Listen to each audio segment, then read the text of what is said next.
We are on. Oh, good deal. We said you're talking. You should have told us we're on. Welcome to Unconventional Wisdom, the CSE podcast show. We're just sitting here talking about the weather. You know, it's 10 a.m. Central Time, 1 minute past, on Thursday. And we're going to have a podcast now. Randy will be here. He's conducting the advanced charting course as we speak. So we have Keith, we have John, we have myself, and we have our engineer back there in Dallas. What's his name? Marcus. And I always start off these. Well, first let me tell you, go to our website, compoundsstockearnings.com, compoundsstockearnings.com. You can subscribe to our Cal Report, which has been coming out for 20 years now. It's free. Comes out every Friday. It's dated on Saturday. And subscribe to that. Get it free. That way you're going to learn everything about CSE, what's going on. You're going to see all the emails we get from all our clients, how they're doing, if they're not doing good, how did they do good. And then our folks here answer those emails, and you see all that stuff. Plus, there's all kinds of other announcements that we do. You also can check out all the courses we have, what they consist of, how much they cost. Some of them are free, some of them are, free for 2 weeks or something like that. And check all that stuff out, compoundsstockearnings.com. If you want to send them a podcast, which we'll review next week at this time, it's podcast, compoundsstockearnings.com. Podcast, compoundsstockearnings.com. If you want to make a call it today. It's 214-377-1108. People will be able to hear you. They won't be able to see it, but they'll be able to hear you, and we'll sit here and discuss things. 214-377-1108. Again, compoundsstockearnings.com.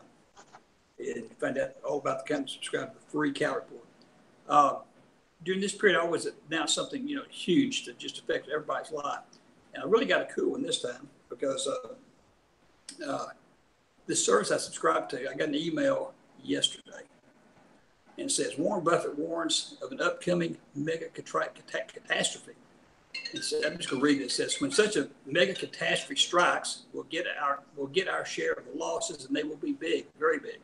It goes on to say, as famed investor Warren Buffett warned in his annual letter to investors, the mega catastrophe, which he said will cause unprecedented havoc, not just to victims, but the financial world as well. A major catastrophe that will dwarf hurricanes Katrina and Michael will occur perhaps tomorrow, perhaps many decades from now. So he's not real good on projecting dates. That's me. I project these things. We're pretty precisely down within a couple of weeks of each other. But he's not too good about that. I guess he's just getting older. The Berkshire CEO wrote, the big one may come from a traditional source, such as a hurricane or earthquake, or maybe a total surprise involving, say, a cyber attack having disastrous consequences beyond anything insurers now contemplate. He goes on and says the big one. Beyond speculating that the big one, so he doesn't even know what the big one is, I only know that, could be an extreme weather event or a massive cyberspace breach. Buffett deferred specifics to the ideas that he would need to be prepared for a civilization-shaking catastrophe, except to argue that such a disaster is inevitable. So it's going to happen. Well, anybody can say that. If you live long enough, anything's going to happen. However, I've got the solution. It's going to be within the next 3 years. This is a solution. The day before I'm reviewing this movie, and I'm going to, again, the Cal Report editorial section, I'll give you these links so you can watch the same movie. It's on Amazon Prime. And it was titled, This Giant Beast That Is the Global, That'll Ruin the Global Economy. Okay, here it is. There's two things. One's the solution, and one's the problem. It's rubber. It's rubber. I didn't know this, but real rubber, pure rubber, is the only thing that airplane tires can use, that over-the-road vehicles can use, like the guys from the 18-wheelers. Most heavy equipment vehicles have to have real rubber, not synthetic rubber, but real rubber, and certainly airplanes, and a number of anything that requires big tires. Even the Monster Mash cars have to use real rubber. Now, what's the problem with that is, go back to 1930. Ford Motor Company spent $20 million buying all the rubber plantations in Brazil. $20 million. It wasn't too many years later that all the trees were infected with the rubber tree blight, which infects the rubber tree and kills them.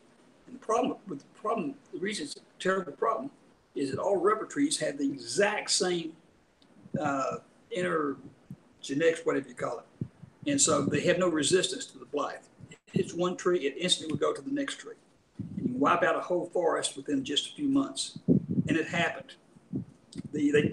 Ford paid $20 million for all this land down there with the trees on it from the government. When the blight hit, destroyed all of it, all the rubber trees in Brazil. It reduced their share of the rubber trees in the world from 90% to 0.001%.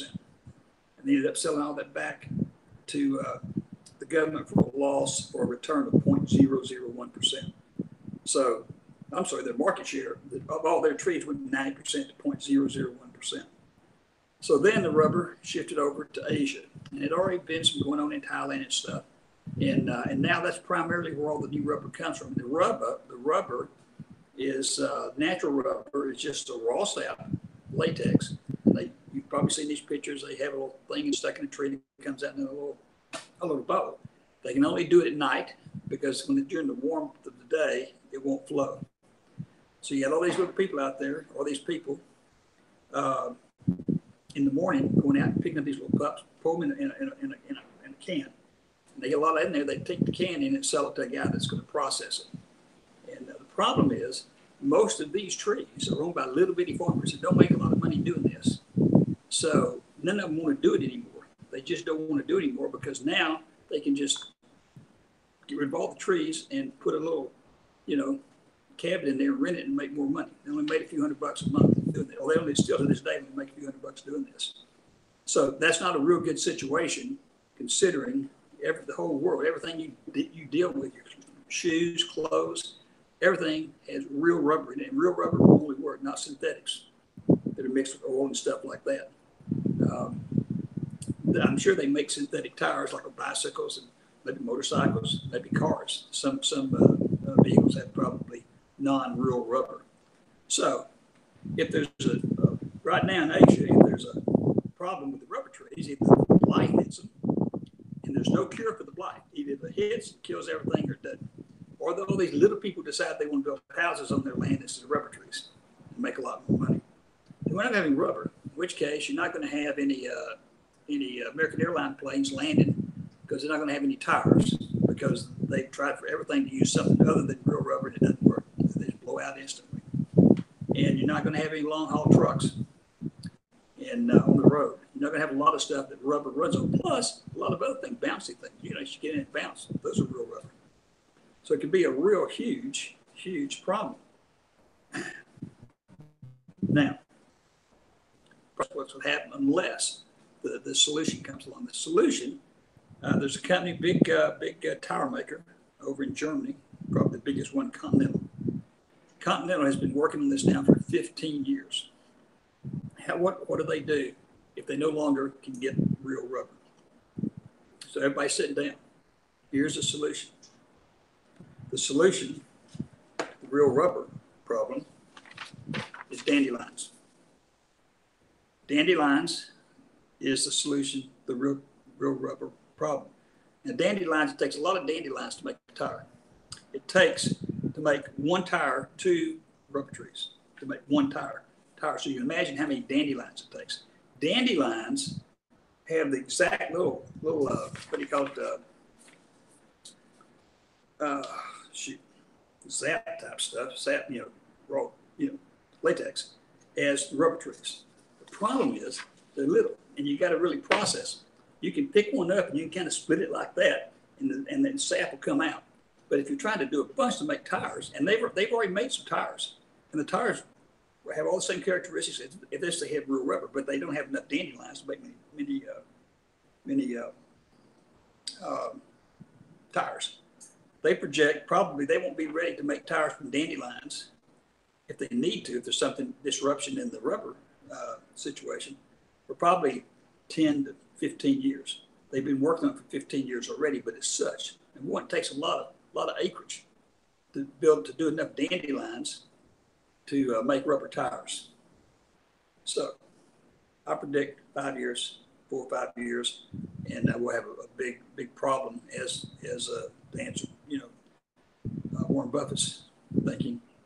That's going to be the next big thing. Nobody thinks about this. For instance, right now it's very difficult. Probably John would have some knowledge on this. In this article, in this movie, it's very difficult to fly from South America to Southeast Asia, to Thailand, on a direct flight, because there's the fear that they will import the rubber tree Blythe from South America to Southeast Asia.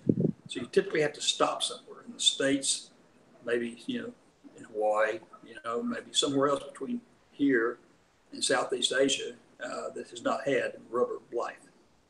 Or not rubber, rubber tree Blythe. So that's not good news. And I never wondered why it was so difficult to ever try to fly from South Africa, South America to Southeast Asia. I mean, I never really tried it, at all. But if I did, I knew now I'd have to probably stop in Dallas-Fort Worth on the way. But now, if this doesn't make you guys tremble, just tremble. I don't know what would. Think about dandelions. So if you've got a garden, start growing dandelions. That may be the commodity that we'll be able to. Joe, my yard in the springtime is a bumper crop. I'm rich. Oh, same here. Put me down for a couple tires in about 2 months. And according to the article, nothing affects growing. I mean, you can't hardly kill them. They grow wintertime, summertime. They can grow everywhere, and so that's going to be the solution to this terrible. And just think about that. If we had no rubber, what are you going to do? You're not going to go anywhere in your car. John's not going to be able to fly in the airplane. Yeah. You said, well, trains. Warren Buffett has big, trains. But the problem is when trains pull in the station, they get picked up by trucks, right? There's no trucks. Right. So now if that doesn't make you shake, I don't know what will. I'm going to put all this in the Captain Put editorial section this weekend, and I can't put the movie in there, but I'll put in where you go to it on prime time. So, and then I'll put a link to the article where we're talking about the prediction of the catastrophe. Now, Keith, if you can still speak, because I know you're shuddering. And now, see, Keith, you got depressed at first, then you found out there was a cure, and you got the cure in your yard. That's right. And Joe, the thing that you don't know is I actually grew up just outside of Akron, Ohio, the rubber capital of the world, too. My dad worked for years for the companies that made machinery that made tires, so got a heritage there. So some of the things I was saying was familiar to you, right? Yeah, that's right. Yeah. So he was working sort of like he could work for Continental over there in Germany, because that's what they did. Yeah. And they say, given a Blythe at Southeast Asia, given these little guys keep getting rid of their trees, they just burn them down, cut them down, clear the land, and build some little homes around, and make more money. Yep. So So don't tell your dad about this. How was your dad? But he passed away about 4 years ago. So. Okay. I wonder if he had thought that this might happen. Yeah, I don't know. Who would have ever thought? Rubber and dandelions. What do you think, John? Well, curiously enough, I live in the dandelion capital of the world, it seems like, right? There we go. Hey, there we go. We've got the solution right there. It seems like they don't treat that stuff, so they just come on a bumper crop every late spring. Well, I didn't want to go on this because this really just sounds kind of goofy, but one of the solutions also is the commodity market, because these guys that deal in rubber also deal in dandelions. Now, I don't know what the symbol for dandelion is. It just may be a little pink sign, not a real symbol, or a D surrounded by pink, or whatever, yellow, whatever they are. So anyhow, this is something we really need to look into. This could be as big as Bitcoin. I guess weed is already taken, so that can't work. Anyhow, I'm gonna put the link to the little show. It lasts about 15, 20 minutes. Mm-hmm. And then I'll put a link to Warren Buffett's projection here. But what's funny was I got the movie, and I read that before I got the email about the catastrophe. So this is the first time I've solved many problems. You always predicted the downfall of Wall Street, which happened, the discount brokerage, all that stuff. But it's always been in a natural order. Here, I've totally reversed the order. I had a solution looking for a problem. That's great. Yeah. You're a genius. Yeah, that's great. I'm going to send this solution to Warren Buffett and see if he gets the credit for it. He didn't know. He said, "Hey, maybe a year, maybe decades." He has no idea. That's great. Okay, Keith, what's going on in the credit spread market today? I've seen some good emails, great emails. They'll go in the Cal report this weekend. The people making some good money. Yep. Yeah, one of my clients really did some great trades the last week. Had like a 34% total return on his 3 trades, so that was great. I actually opened 3 of them this week. One of them closed at a stop loss order yesterday, so I'm out of that one. Yeah. And closed one for a gain this morning of 5.4% this morning, and I'm still trying to close another one now. So just the market went the wrong direction after we opened it. Just went against the charts, but being patient to go ahead and close this last one out, and hopefully we'll be doing well. Fantastic. That's we've got to have one of our meetings where you get up and make these predictions because it's been so long, and the stuff you do has improved. The techniques you use, the things you've developed, invented over all these years have really just come into fruition. I mean, it's just incredible. You used to never make those kind of returns. I know you made 900%. Yeah. First went with us, but that was more traditional stuff. That was more traditional company calls, right? Yep. So anyway, so it's going well. And for those people new, I run the weekly credit spread platinum service, and we do a webinar on Tuesdays from noon to 1:30 East Coast time that comes into that. And as Joe's mentioned before, we send out all the trades that we do before we do it, when they get filled, and how we manage it. So get all that those emails, and you can see those in the Cal report from the prior week. And I answer emails too for questions that come in. Yeah, great. Before we get to John, and before I forget it, since I'm getting partially senile myself, this happened back in where were tulips? Remember the tulip, big tulip blow? Yeah. Country's tulips over in Europe. Over in Holland. Holland, yeah. I remember it just took over, and everybody was growing tulips, and they were making tons of money and just billions of dollars, and it went on and on and on, and then all of a sudden, I don't know what the damn tulips, but something happened, and the market just collapsed. There's actually a movie made of that too, so a movie about that. Yeah. It sounds like we may be on the ground floor with these dandelions. We may do it. We may do it like a fund. People that have dandelions could join the fund and put their acreage in there. We can control. You probably get people protesting though that like making dandelion wine. That no, you're taking our dandelions away from us. Is there such thing as dandelion? Yes. There is. My wife says yes. Yeah. Okay, John. Is this story hadn't shaken you up too much? Tell us. I don't know. It sounds like a competition for corn, like ethanol and corn on the cob or something. I don't know. We might wind up being a bunch of saps here before it's over, but it's hard to say. But yeah, we've got a bumper crop here in Illinois, so I'll protect it. I'll start harvesting that stuff. Yeah. I wonder what the useful life is of the sap, because that stuff may dry out or be unusable after so many minutes. May have to protect it or something. I guess take that stuff and vulcanize it just like they do to make rubber. So. I wonder if milkweed works too, because milkweed has a lot of sap in it, as I recall from my Boy Scout days. Well, we had our seminar. You and I had your seminar this morning on the macro committee. Kind of tell them how we didn't have a very long seminar because the toolbox went down. It wasn't right. John's.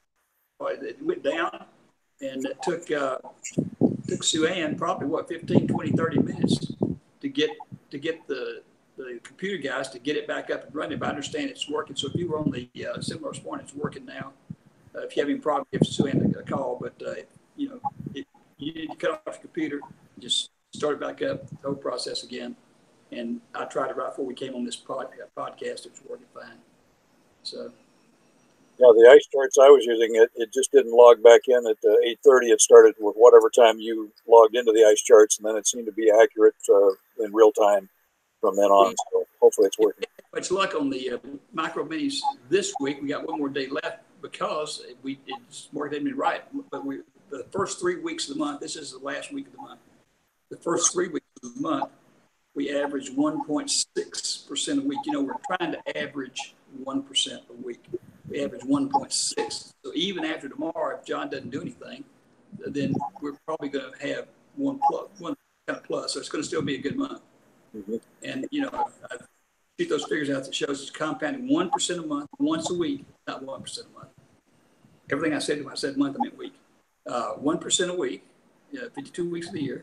And your money just grows into multiples of millions of dollars. If you're doing just 1%. And if you're doing 1.6% on average, it's really in the huge figures. So we just don't have a whole lot to report on John's. John, why do you think what did we do? What did we not do perfect this weekend on those things? Because normally we had great. Well, we got stopped out on a couple of those because of the volatility, which it seems like early in the market morning, we've had a lot of volatility, and then about 15, 20 minutes later, it just flattens out, and there's no room to do anything. So I've tried a couple different things, both calls and puts, but both times 10 cents seems like it stops out with a big drop real quickly. So we're going to have to fine tune that. Somebody wrote me a letter yesterday. I believe it was Al, one of our clients, that said on my platform, and I'm sure other ones must have the same kind of thing, but there's an on-demand tool on Thinkorswim, and you can click on that and select any day you want. I don't know how far back you can go. I don't know if it goes to 1929 or not, immaterial, but you can go back to earlier days in this week and see exactly what happened from 8:30 on, and you can also play the archive of our webinar and see the ice charts in the background, and you can actually reconstruct kind of like a forensic exam of whatever day you want to look at and see how the trades go. And it also puts you in a paper trade mode. I think mine defaults to $100,000, which is nice. And then you can execute trades, calls, puts, whatever in real time on the time frame of the on-demand. And you can also do this after hours in the evening or on weekends. So that'll be kind of something I'm going to take a look at. I just played with it a little bit early this morning, and it seems to be a very effective tool for practicing doing the entries on this OCO trade and things like that. So we'll put some more information out on that when we figure out exactly how to use it to our advantage. I think that'll be a good tool. Okay, well, everybody go to the compoundstockearnings.com, sign up for these seminars, get a free week. And they're doing real trades, real money, and you know every move they're going to make before they make it, so you can make the same move. You get these things on your smartphone, on your trading screen, and email, which you can use. It's not going to help much on doing trades because they're sometimes take a long time to get, but you can put it in a file and have a recording of the transaction. And micro moment trading and key stuff, and also here at the moment. But he has really high returns on a few more broader positions, buy, sell, call, do some leap stuff and stuff like that. But the important thing is these are real trades in their own case. So they're not just made up trades. They're not telling you what to do, they're telling you what they're doing. And you have the opportunity to follow them if you want to. But go to stockearnings.com. And you guys have anything else? We'll call it a day. It's been one of our longer ones because of the revelations that I had to make about discovering the next big catastrophe. It's been a rather elastic webinar today, right? Sorry? What did you say, John? Oh, I said this was a rather elastic webinar today with all this rubber talk, so that's what happened there. That's right. We stretched a little bit out of it. Hopefully we get a good bounce in the market after it, too. Exactly, yeah. Oh, you think because of what we just said, talking about the dandelions, there'll be something maybe in the commodities markets tomorrow? That would be nice. Yeah. Maybe we should have restricted this to no commodity traders. You know. Okay. Okay, guys. Thanks a whole lot, and we'll see you next Thursday, and I'm sure I'll be talking to you next day or so. Okay. Okay. Have a good week, everybody. Bye-bye. Bye-bye.